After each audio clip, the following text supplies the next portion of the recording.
স্বাধীনতা ঘোষণা হয়েছিল 26শে মার্চ।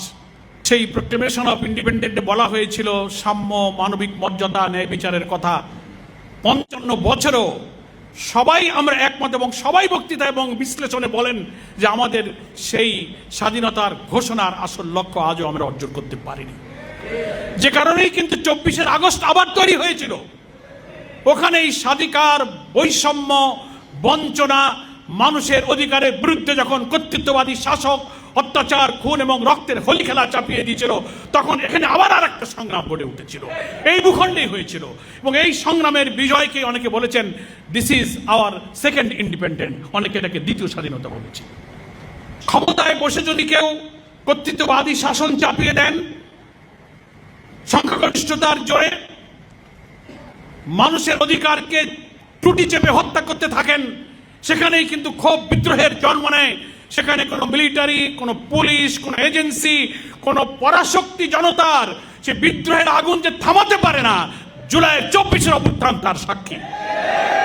একটা শিক্ষা আমাদের স্বাধীনতা দিবস যখন আমরা পালন করি, আলোচনা যখন হয়, এটি চিন্তা এবং চর্চার মধ্যে আসে। কোনো দেশের স্বাধীনতার সংগ্রাম, স্বাধিকারের সংগ্রাম, বৈষম্য বঞ্চনার বিরুদ্ধে সংগ্রাম, জুলুম অত্যাচার শোষণের বিরুদ্ধে সংগ্রাম কেন হয়? মানুষের স্বাধিকারের যে চেতনা, বৈষম্য মুক্ত চেতনা, স্বাধীন জীবনযাপন, মানুষের আকাঙ্ক্ষার বিপরীতে যখন শাসক গোষ্ঠী অত্যাচার এবং জুলুমের খড়গ চাপিয়ে দেয়, তখনই জনবিদ্রোহ শুরু হয়। আমাদের স্বাধীনতার বা মুক্তিযুদ্ধের ইতিহাসের দিকে তাকালে আমাদের কাছে মনে হয় যে আমাদের মুক্তিযুদ্ধের 9 মাসের মধ্যে আমরা এই দেশটাকে স্বাধীন করেছিলাম। 9 মাস জুড়ে আমাদের মুক্তিযুদ্ধ হয়েছিল। সব মশার বিরুদ্ধে সুরক্ষা দিতে এলো বসুন্ধরা এক্সট্রিম অ্যারোসল, মশার বিরুদ্ধে এক্সট্রিম সুরক্ষা। আসলে কি আমাদের এই স্বাধীনতার সংগ্রামের ইতিহাস কি এই 9 মাসেই সীমাবদ্ধ? না, আমাদের স্বাধীনতার সংগ্রামের ইতিহাস দীর্ঘদিনের। আমরা 3 বার এই ভূখণ্ডের মানুষ স্বাধীন হয়েছি, স্বাধীনতা সংগ্রাম করেছি। 2 শতাব্দী আগে 1757 সাল থেকে ব্রিটিশ উপনিবেশিক শাসনের বিরুদ্ধে এই ভূখণ্ডের মানুষই ধর্ম, বর্ণ, জাতি, গোষ্ঠী নির্বিশেষে কিন্তু ব্রিটিশ উপনিবেশের বিরুদ্ধে আন্দোলন সংগ্রাম গড়ে তুলে আমরা স্বাধীন হয়েছিলাম। এবং ইতিহাস বলে এই সংগ্রামে মুসলিম ব্যক্তিত্ব, চিন্তাবিদ, আলেম ওলামারাই প্রথম আন্দোলনের সূচনা করেছিলেন এবং সেই আন্দোলনে সকল ধর্ম বর্ণের নির্বিশেষে মানুষরা কিন্তু অংশগ্রহণ করেছিল। আমরা আবার স্বাধীন হয়েছি।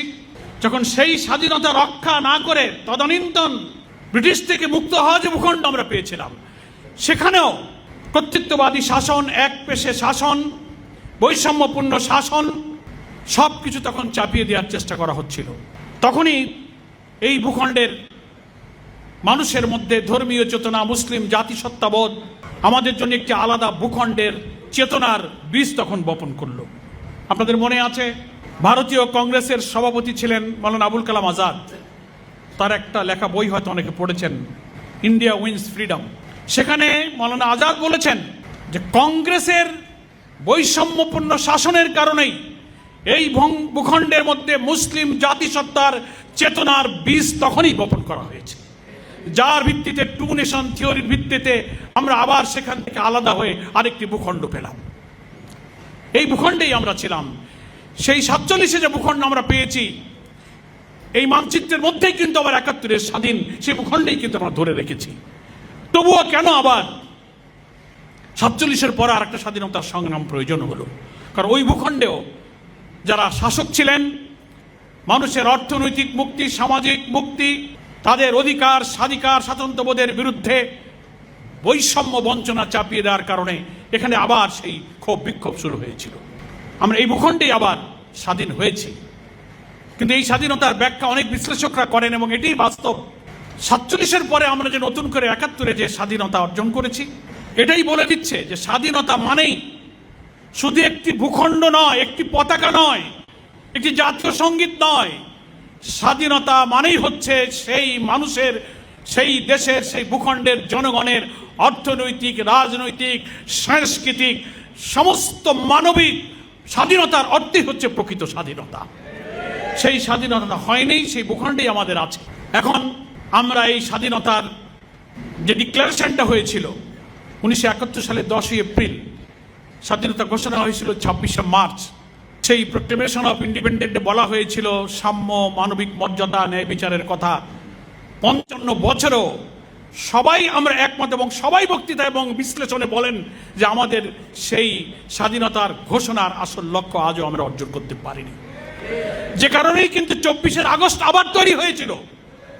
ওখানেই স্বাধিকার, বৈষম্য, বঞ্চনা, মানুষের অধিকারের বিরুদ্ধে যখন কর্তৃত্ববাদী শাসক অত্যাচার, খুন এবং রক্তের হোলি খেলা চাপিয়ে দিয়েছিল, তখন এখানে আবার আর একটা সংগ্রাম গড়ে উঠেছিল। এই ভূখণ্ডেই হয়েছিল এবং এই সংগ্রামের বিজয়কে অনেকে বলেছেন this is our second independent, অনেকে এটাকে দ্বিতীয় স্বাধীনতা বলেছে।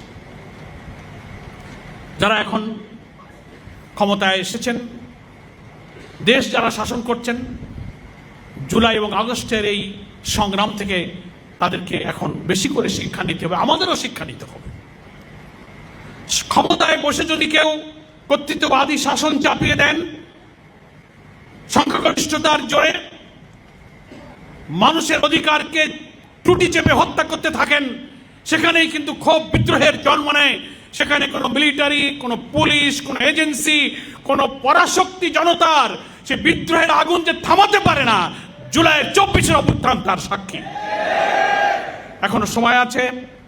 নতুন সরকারের পার্লামেন্টের প্রথম অধিবেশন শুরু হয়েছে। আমরা যে বার্তা পাচ্ছি সেটা জাতির জন্য সুখকর নয়। সহস্রাধিক শহীদের রক্ত দিয়ে 24-25 হাজার মানুষের রক্তাক্ত, আহত, ক্ষতবিক্ষত চোখের পানির বিনিময়ে আমরা যে জুলাই সনদ অর্জন করেছিলাম, বিদ্যমান রাষ্ট্র কাঠামো পরিবর্তন করে একটা নতুন বৈষম্যহীন সমাজ, যেখানে দুর্নীতি থাকবে না, দলীয়করণ থাকবে না, কর্তৃত্ববাদী শাসন থাকবে না। এখন ক্ষমতাসীন শাসকরা যেভাবে কথা বলছেন, তারা 180 ডিগ্রি এখন পেছনের দিকে রিটার্ন করে ফেলেছেন।